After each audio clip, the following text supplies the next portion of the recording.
Hi.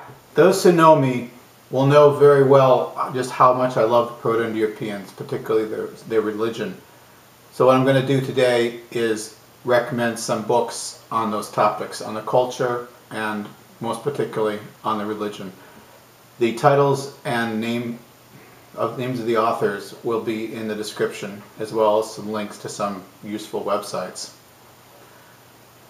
First book I want to recommend is my own, Deep Ancestors, Practicing the Religion of the Proto-Indo-Europeans. I'm recommending this first, not just because I wrote it and it'd be really nice if people bought more copies of it, but also because what I've done here is synthesize the material from all the other books and many articles that I've read into one fairly accessible book. It discusses the religion, and it also gives rituals for actually practicing the religion. I'm continuing to work on this book. Maybe someday there'll be a second edition of it, but right now there are portions of it on my website, which is just Ceisiwr.com. I'll put a link to that in the description as well. And in those portions of it, I'm updating the sections as I update in my personal computer file. So you'll find that, for instance, the coverage of each of the deities is much deeper, and I've made modifications to some things. Different rituals change somewhat, and I also have a commentary on each part of the ritual, what my sources are, why I did it a particular way. But of course it's not the entire book, so it'd really be good if you have the book and also use the website. Together they'll give you a pretty good overview of what Proto-Indo-European religion was all about. From a more academic point of view, Comparative Mythology by Jan Puchvel. Puchvel was one of the premier Indo-Europeanologists, and towards the end of his career, his students said, Dr. Puchvel, you really need to write all this stuff down. You've been giving all these lectures, and you need to put down what it is you've been talking about. So he sat down and he wrote this book. The first section of it is broken up into the different Indo-European traditions. There are 2 chapters each on India and on Iran, which is really nice because usually Iran is the ugly stepsister of the Indo-European world. Very few people know too much about it, and I'm really glad to see it treated here because it's a very important area and there's a lot we know about it. And then the Greeks, the Romans, the Celts, the Germans, and the Balts and the Slavs. So each has its own chapter. And then there are 5 chapters on particular Indo-European themes, like horse and ruler, fire and water. Those sections are more specifically on Proto-Indo-European comparative work. I think he writes beautifully. My only complaint with it is that it isn't sourced as well as I would like.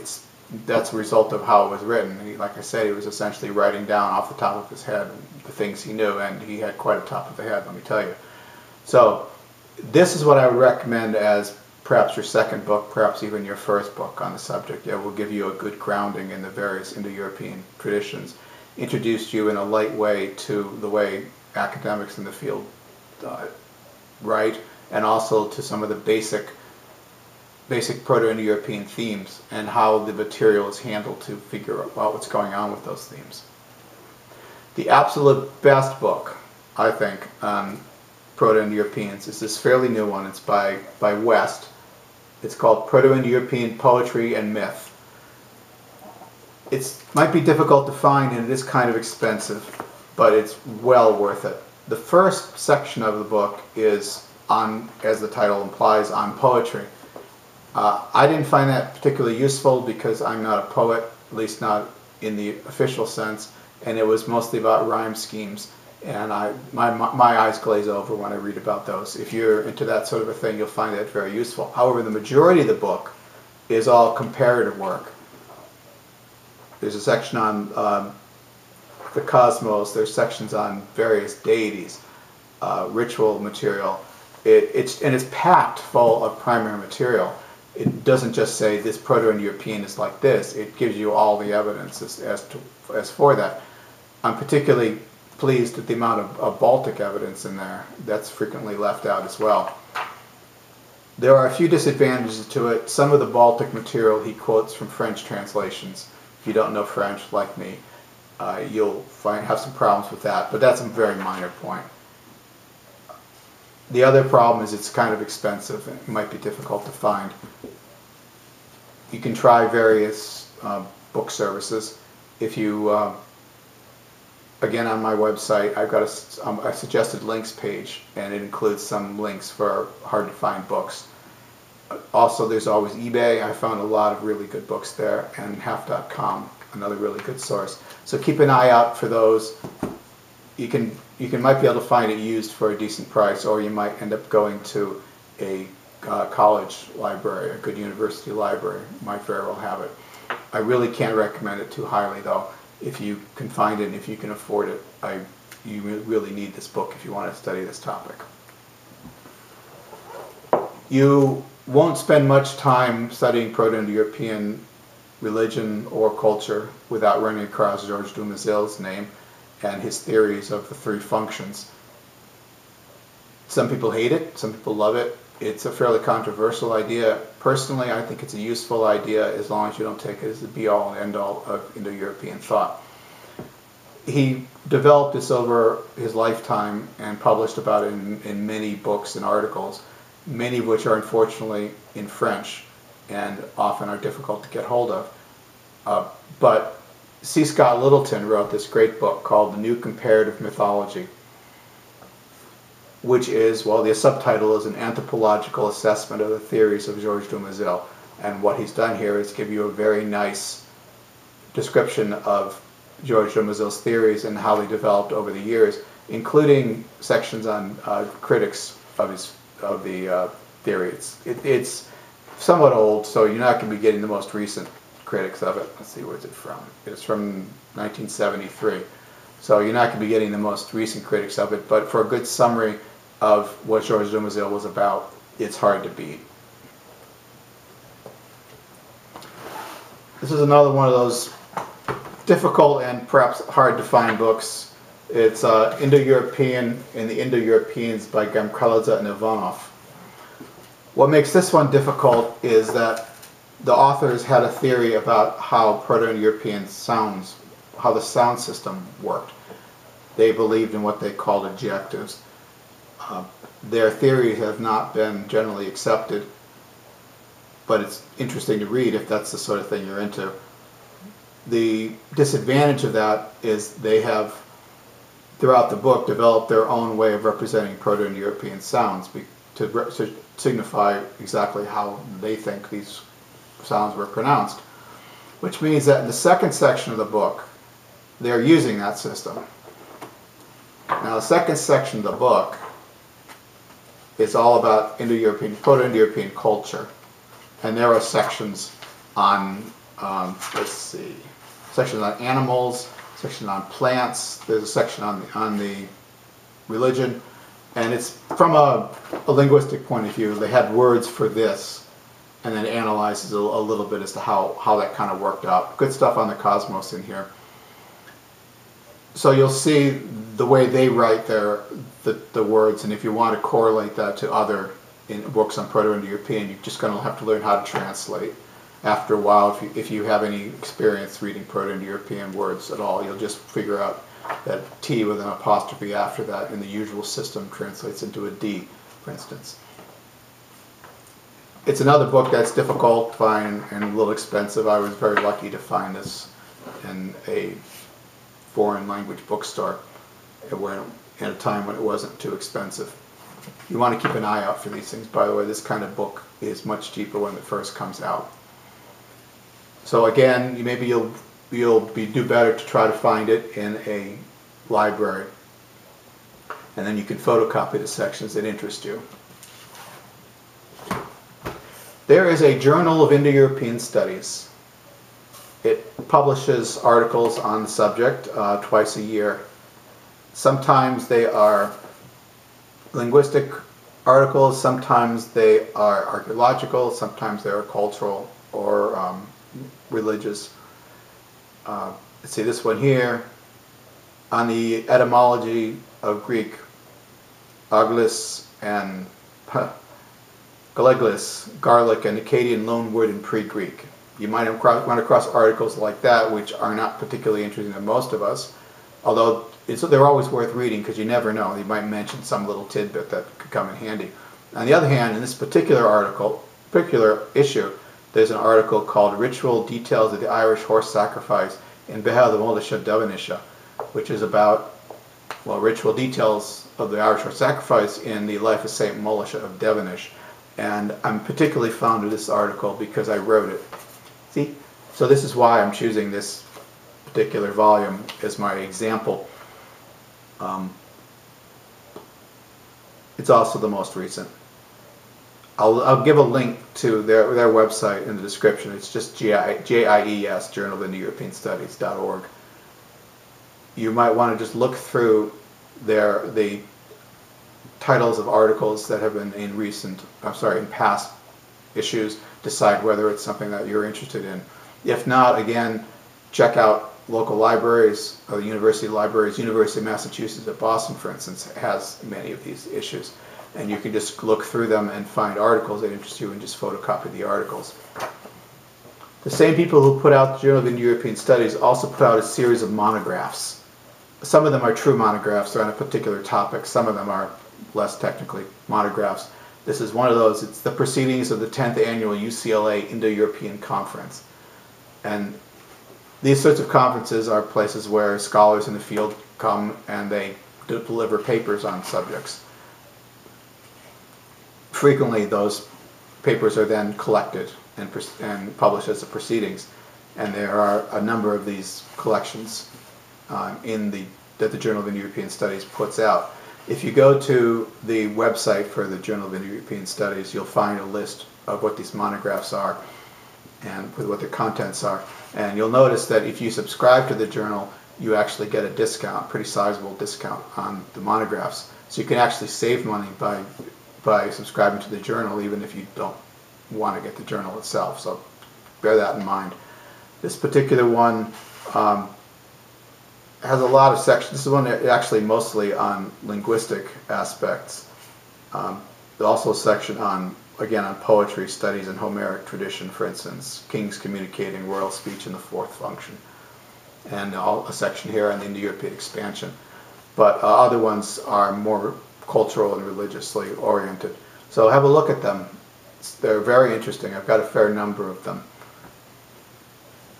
Next two books are by the same guy, Bruce Lincoln. Bruce Lincoln in his early years was one of the premier Indo-Europeanists. He eventually became very Marxist and denied a lot of his earlier stuff, but is still in print, and he actually went and put out an anthology that includes a lot of it. It also includes some of his more later political stuff. Embryology and Gender Politics is the name of one of the articles in this particular one. This is Death, War, and Sacrifice. Subtitle, Studies in Ideology and Practice. The first section is the most interesting. He did a lot of work on Indo-European cosmology, Indo-European cosmogony, the creation of the universe, and on life after death in the Indo-European ideology. So that's what this one has a large section on the Indo-European afterlife. That's really the best part of this particular book. But he also has some information here on warriors in Indo-European society. He writes very well, very easy to understand. So this is one of his books, Death, War, and Sacrifice, a collection of papers. What he's probably best known for in the Indo-European world is this particular book. It's Myth, Cosmos, and Society. In it, he reconstructs what would be the Proto-Indo-European creation of the cosmos myth and shows how it relates to other aspects of Indo-European thought. Like there's a section here on magical healing. There's a chapter here called Cures for Baldness, Disposal of Hair, something that interests me. And this all relates, believe it or not, to how the universe was created. Chapter on sacrifice, which also is part of the story. So, very highly recommended if you want to understand Indo-European cosmology and the creation of the cosmos, and how that has repercussions in the rest of society. And that's a very important point, to see how belief in one thing affects belief in lots of other things. Next book, The War of the Gods, The Social Code in Indo-European Mythology by Jarl G. Houston. It's, as it says, it's about how the way the society worked is related into the mythology. But there's also a very interesting section in here called The Cycle of the Mead. It talks a lot about the Indo-European sacred drink, which is a particular fascination of mine. It talks very much, obviously enough, about the War of the Gods, but the various parts of the divine world and how they fought against each other. Those of you who are knowledgeable about Norse mythology would know about the Iceland and the Vanir and how they fought and how they were reconciled. So he talks about that and what repercussions that has. Final book, fairly recent book, The Horse, the Wheel, and Language. It's by David Anthony, who's an archaeologist. This book is written from an archaeological point of view. The other ones are mainly from either linguistic or mythological point of view. Because he's an archaeologist, he writes as an archaeologist, so there are lots of maps and drawings and graphs and that sort of thing in here. So it can be a bit of a shock if you're not used to reading archaeological material. I know it was a bit of a problem for me.